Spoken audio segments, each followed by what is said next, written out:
Hero, villain, and something in between. Venom and all of its hosts have done it all. And boy, have they made some enemies doing it.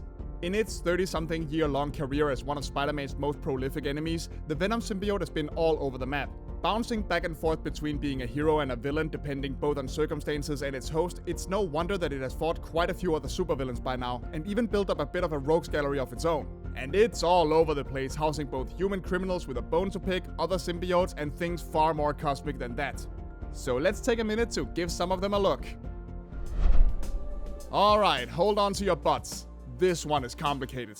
Stanley Carter was a former S.H.I.E.L.D. agent driven mad by an experimental drug meant to enhance his physical abilities. They did do that, but they also drove him to believe that it was his job to punish those who sinned as the Sin Eater, causing him to go on a violent killing spree. He had a number of conflicts with Spider-Man and eventually died trying to fight back against his Sin Eater persona. Things get confusing once we introduce Emil Gregg, Stanley's neighbor, who heard his ramblings as Sin Eater through the walls and thought he was hearing voices. This made him crazy enough that he contacted journalist Eddie Brock, claiming to be the real Sin Eater. However, the arrest of Stanley Carter discredited Eddie's reporting of Emil as the killer. And since he'd been using his connections to a serial killer as a meal ticket, he ended up getting fired from the Daily Bugle. And all of this contributed to the hatred of Spider-Man that would later play a part in him becoming Venom. Also, at one point, a ghost claiming to be Emil showed up and started killing people because, why not? It's comics. So, are you keeping up so far? Good, because there's one more. Gulf War veteran Mikael G. Engelschwert, who bunked with Emil in a homeless shelter, was also driven mad by his serial killer rambling. So of course, he then became the third Sin Eater and attacked Eddie's ex-wife Anne Whining. And to say the least, Eddie didn't like that. Oh, and did I mention that there are also two Ghost Rider villains called Sin Eater as well as a demon? And that none of them have anything whatsoever to do with these three? Yeah, I think I'm gonna pop a couple aspirin and go to sleep for a week. Okay, how about we cover a much simpler villain? Gray Russell was a young journalist who found out that his father had been a member of Hydra. Finding an abandoned lab now inhabited by a street gang, he then decided to try and get on their good sides in order to find answers about his father's past. However, the gang wanted Gray to undergo an initiation by committing a drive-by shooting, which he of course wasn't exactly keen on. So he sent a tip to fellow journalist Eddie Brock to try and get out of it. Only for Venom to end up getting captured by the Punisher and being unable to help him in time. Racked with guilt over the shooting, Gray returned to the abandoned lab and went into a super soldier capsule. He then re-emerged as the superpowered Pyre, blaming Eddie Brock for letting him turn into what he had now become. The thing that puts Pyre this low on the list is mostly a lack of appearances. His powers actually make him a deadly adversary to Venom, since his ability to fire microwaves exploit the symbiote's weakness to heat. However, Gray is just too much of a product of his time and has not proven to have much staying power. In fact, he's only really been mentioned like twice since his debut. Now I'm sure you're all familiar with the Green Goblin and the Hobgoblin, and if you're avid comic readers, you know that both of these names have been used by many people over the years.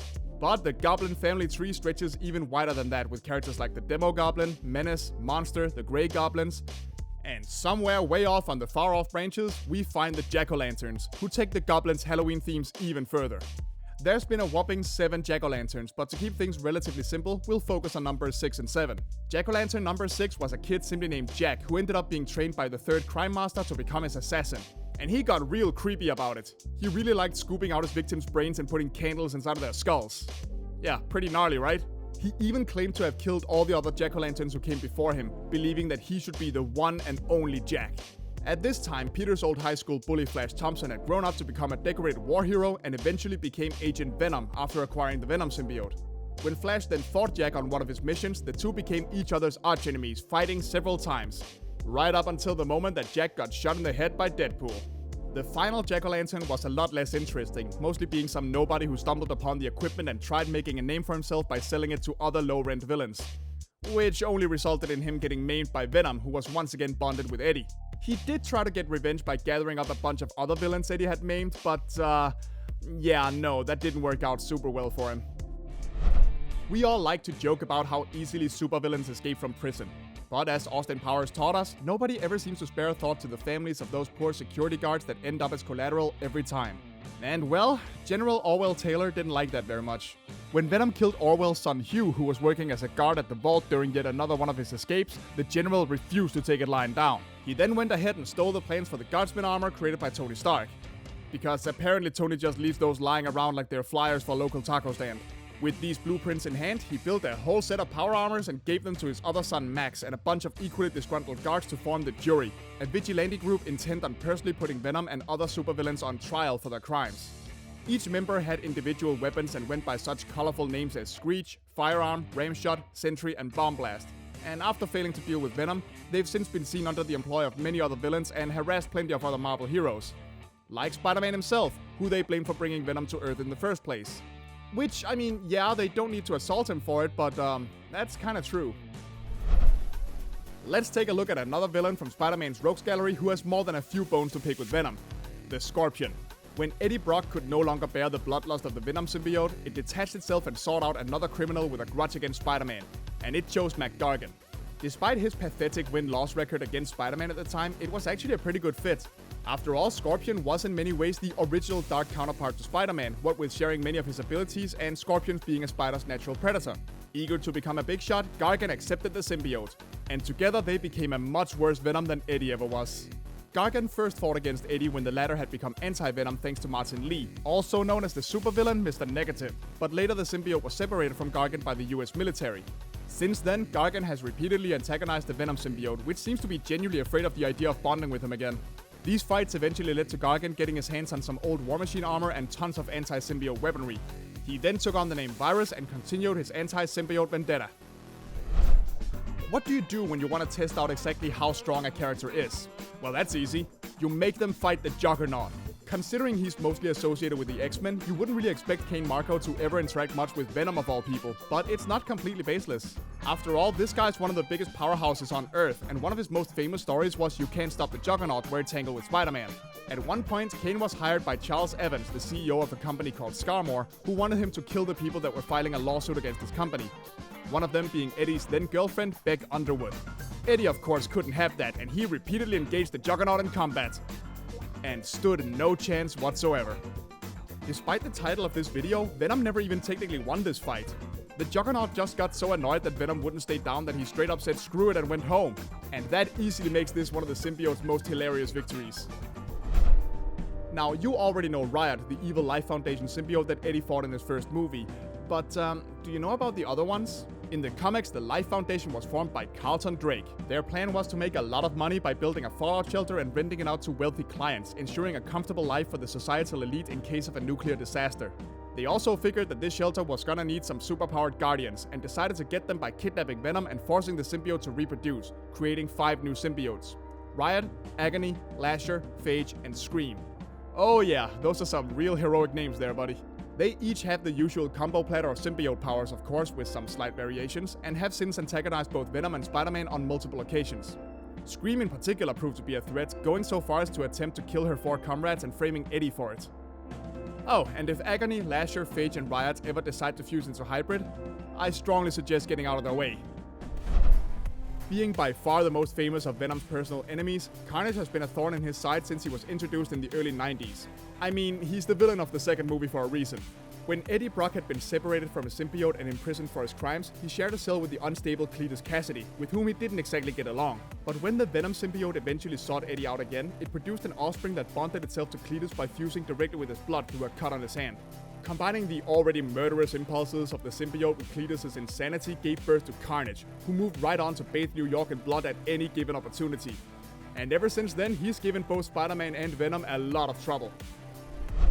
Much like in the movie, comics Carnage is sometimes joined by Frances Berrison, better known as the supervillain Shriek. She was first seen when Carnage freed her during an escape from Ravencroft and turned out to possess supersonic screaming powers. And once you remember that symbiotes are weak to that stuff, you start to see how she can be a real handful.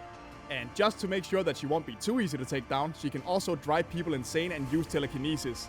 Yep, this one's a real charmer. So yeah, dealing with one of them is bad enough, but if they decide to go on one of their little dates, you should just run for the hills. Now the good news about Toxin is that he's not quite as bloodthirsty as Carnage.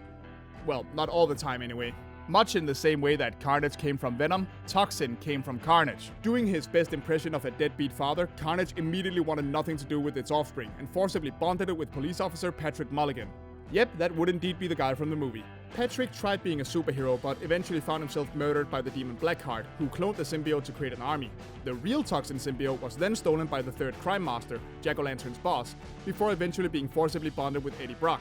Taking over Eddie's body entirely, it then joined the Crime Master Savage 6 team and ended up engaging the Venom symbiote in combat while it was still attached to Flash Thompson. Yeah, see, this is the kind of nonsense you need to keep track of when you're dealing with a whole race of body-jumping globs of alien snot folks. But what really makes Toxin special? Well, symbiotes grow more powerful the further up the family tree we go. And since Toxin is symbiote number 1000 of his lineage, he's the strongest naturally occurring symbiote on Earth, with greater resistance to common symbiote weaknesses. Thankfully, Toxin is currently bonded to the teenage boy Bren Waters, and together, the two of them are giving the superhero thing one more try. For however long that's gonna last. Alright, let's go all the way down to the roots of the symbiote family tree, where we find Knull, the god of symbiotes. In the Marvel comics, existence goes through cycles, and Knull ruled over the abyss that was left behind by the end of the 6th cosmos. And then he got pretty annoyed when the Celestials began creating the 7th one. He then used his shadow to forge All Black the Necro Sword and decapitated one of the Celestials, using it to strengthen his sword further. And yep, that would indeed be the sword that is used by good old Gore the God Butcher. As further payback for the Celestials interrupting his little nap, Knull then created a symbiotic suit of armor and set out to end all gods and all life. Honestly, it's pretty freaking metal. Using his ability to create life out of darkness, he then made a world called Clintar, from which he spawned the symbiotes and scattered them across the cosmos to cause destruction in his name. Ancient, all-powerful, and hell-bent on destroying all life, Knull is no doubt the single most dangerous thing Venom has ever faced, as well as one of the biggest threats in the modern Marvel universe as a whole. Seriously, the dude didn't get to be involved in almost every major Marvel comic book event of the last 5 or so years just because of a pretty face. When you're a major part of the reason that a guy who calls himself the God Butcher has any power, you're a pretty big deal. You know, it's kind of hard to find a theme when it comes to Venom's villains other than, a lot of them are symbiotes and they're all pretty violent, I guess. But then again, a hero who likes to brag about eating brains definitely needs some crazy villains, so I guess it all checks out.